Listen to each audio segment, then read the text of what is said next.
Premise, আমরা কোথায় আসলাম? এটা আমাকে কই নিয়ে আসছো তুমি? এখানে কিভাবে আসলাম আমি? আরে ভয় পাওয়ার কিছু নাই, এটা সেই রুম যেটার কথা আমি তোমাকে বলছিলাম। রাধিকা তার জীবনেও কোনোদিন এমন রুম দেখেনি। ঘুম থেকে উঠে প্রিমিসকে এই রুমে দেখে সে ভয় পেয়ে যায়। সে কোনোদিন কল্পনাতেও এরকম রুমের কথা ভাবেনি। চিন্তার কোনো কারণ নাই, এই ফ্ল্যাটের ভাড়া তোমাকে দিতে হবে না। এটা আমার এক বন্ধুর ফ্ল্যাট, ও দেশের বাইরে গেছে, ঠিক কবে আসে তার কোনো ঠিক নাই। কাজের জন্য ও দেশের বাইরে গেছে, তো এখন তুমি এখানে আরামসে নিশ্চিন্তায় থাকতে পারো। কিন্তু আমার মনে হয় না এটা ঠিক হবে। তুমি তো বুঝতেই পারতাছো আরেকজনের বাসায় কিভাবে না বলে থাকতে পারি। আরে এটা কোনো ব্যাপার না, আমি আমার বন্ধুর সাথে কথা বলছি, ওর কোনো সমস্যা নাই। তো আমাদের কি সমস্যা? এরপর প্রিমিস রাধিকা কিছু বলার আগেই তাকে নিয়ে পুরো ফ্ল্যাট ঘুরে দেখায়। পুরো ফ্ল্যাট ঘুরে দেখানোর পর রাধিকাকে আবার খাটে নিয়ে বসায় আর বলে, রাধিকা, তোমার কি এই ফ্ল্যাটটা পছন্দ হইছে? আরে হ্যাঁ, অনেক পছন্দ হইছে। আমি তো ভাবতেই পারি না এমন কিছু। শুনে খুব ভালো লাগলো যে তোমার রুমটা পছন্দ হইছে। আচ্ছা তুমি চলো আমার সাথে, তোমাকে এক জায়গায় নিয়ে যাব। এরপর প্রিমিস রাধিকাকে নিয়ে গোল্ডেন লিফ হাউজিং এর বাইরে চলে আসে এবং তাকে এক জায়গায় নিয়ে যাওয়ার জন্য বলে। আরে এখন আবার কোথায় যাব?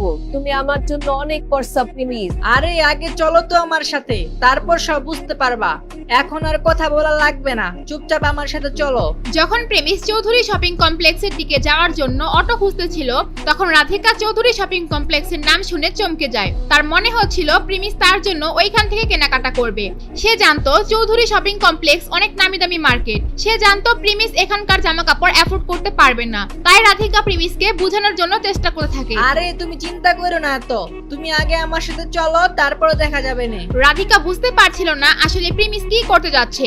কিছুক্ষণ পর প্রিমিস আর রাধিকা সেই দামি শপিং মলের সামনে চলে যায়, যেখানে রিমিনি কিছুদিন আগে প্রিমিসকে নিয়ে এসেছিল। প্রিমিস স্যার, আমি এই শপের ইনচার্জ, আর আজকে এখানে একটা কাজে আসছি, আর সেটা আপনার জন্যই। আমার জন্য?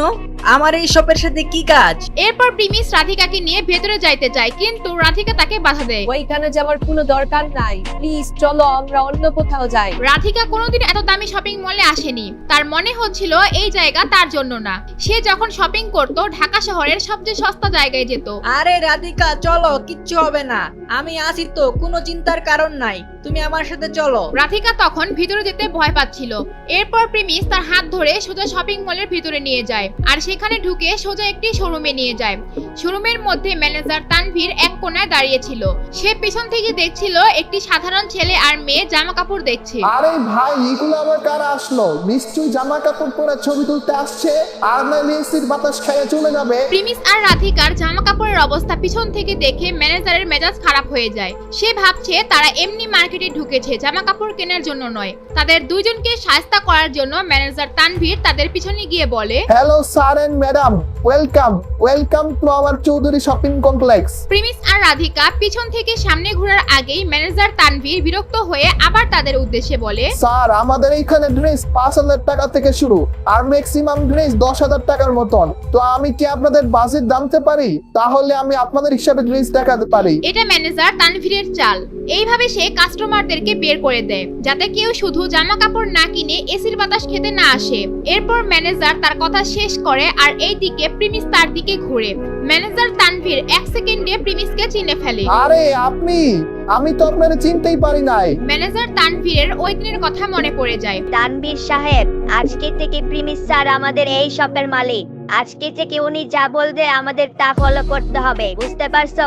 আচ্ছা ঠিক আছে ম্যাডাম, আমি বুঝতে পারছি, কোনো সমস্যা নাই। যেদিন রিমিনি প্রিমিসকে নিয়ে এসেছিল এই শোরুমে, এইদিকে ম্যানেজারের কথা শুনে রাধিকা আরো ঘাবড়ে যায়। তার মনে হচ্ছিল এক্ষুনি প্রিমিসকে নিয়ে এখান থেকে চলে যেতে। সে এত দামি জামা কাপড়ের জন্য টাকা নষ্ট করতে চায় না। প্লিজ চলো এখান থেকে, তোমার সাথে আমার কিছু কথা বলার আছে। তুমি টাকার চিন্তা করতেছো না? চিন্তা করো না, আমার কাছে টাকা আছে। এরপর প্রেমিস যখন দেখে রাধিকা তাও মানতে চাচ্ছে না, সে রাধিকার একটু কাছে এসে চুপি চুপি তাকে বলে, দেখো আমরা তো শপিং মলে ঢুকেই পড়ছি, এখন যদি এখান থেকে বের হয়ে যায় সবাই আমাদেরকে নিয়ে মজা করবে। তো আমরা এখান থেকে সস্তা কোনো একটা জামা নিয়ে বের হয়ে যাই। রাধিকা প্রিমিসের কথা শুনে তার মনে হচ্ছিল প্রিমিস ঠিকই বলছে, কিন্তু আবার চিন্তাও হচ্ছে, কারণ এখানকার সস্তা জামা কাপড়ের দামও 5,000 টাকা, আর এত টাকা সে বরবাদ হচ্ছে সেটা দেখতে চায় না। 5,000 টাকায় না জানি কত মাস তার চলে যেত, কিন্তু প্রিমিস তাকে এইখানে নিয়ে আসছে, তার এখন মানা করার কোনো রাস্তাই নেই। এরপর প্রিমিস রাধিকাকে জামা কাপড় দেখানো শুরু করে দেয়, আর তার কিছুক্ষণ পর প্রিমিস বলে, হেই গাইস, আমি আপনাদের দিবস গেমিং। আমাদের ভিডিওটা এখনই শুরু হবে। তো গাইস, যারা আপনারা ফ্রি ফায়ার খেলেন, ফ্রি ফায়ার ডায়মন্ড টপ করতে চান, তারা এই নাম্বার যোগাযোগ করতে পারেন। এই number whatsapp and imo number আছে। তো আপনারা চাইলে এই নাম্বার যোগাযোগ করে ডায়মন্ড টপ করতে পারবেন and অনেক কম দামে এন্ড 100% ট্রাস্টেড। তো যাদের ডায়মন্ড লাগবে তারা কিন্তু স্ক্রিনশট মেরে রাখতে পারেন, পর ডায়মন্ড টপ করতে পারেন। ম্যানেজার, আমরা এই ড্রেসটা একটু ট্রাই করে দেখবো। ম্যানেজার প্রিমিসের পিছে পিছেই ঘুরছিল। প্রিমিস যে ড্রেসটার কথা বলছে, আসলে রাধিকা ওই ড্রেসটা কয়েকবার ঘুরে ঘুরে দেখছিল। তাই প্রিমিস ম্যানেজারকে ওই ড্রেসটা ট্রায়াল দেওয়ানোর জন্য বলে। আরে না না, আমি এটা শুধু দেখতেছিলাম, এটা আমি ট্রায়াল দিব না। এমন না যে রাধিকার এই ড্রেসটা পছন্দ হয়নি, আসলে সে এই ড্রেসের দাম বেশি দেখে মানা করে দেয়। সে সস্তা কোনো কিছু খুঁজছিল, এত দামি ড্রেস তার নিতেই মনে যাচ্ছিল না। তো এইদিকে লাল কালারের ড্রেসটা আছে, এটা নাও। এটার ডিজাইনার কালার খুব ভালো, এটা নিতে পারো। না না, এটার কালার আমার তো পছন্দ হইতেছে না, আমরা অন্যগুলা দেখি। প্রিমিস রাধিকাকে অনেকগুলো সুন্দর সুন্দর ড্রেস দেখায়, কিন্তু প্রত্যেকবারই রাধিকা কোনো না কোনো বাহানা দেখিয়ে না করে দেয়। তার বোঝা উচিত ছিল রাধিকা এখান থেকে কোনো ড্রেস নিতে চায় না, কিন্তু তারপরও কেন সে রাধিকাকে এতবার কেনার জন্য বলছিল।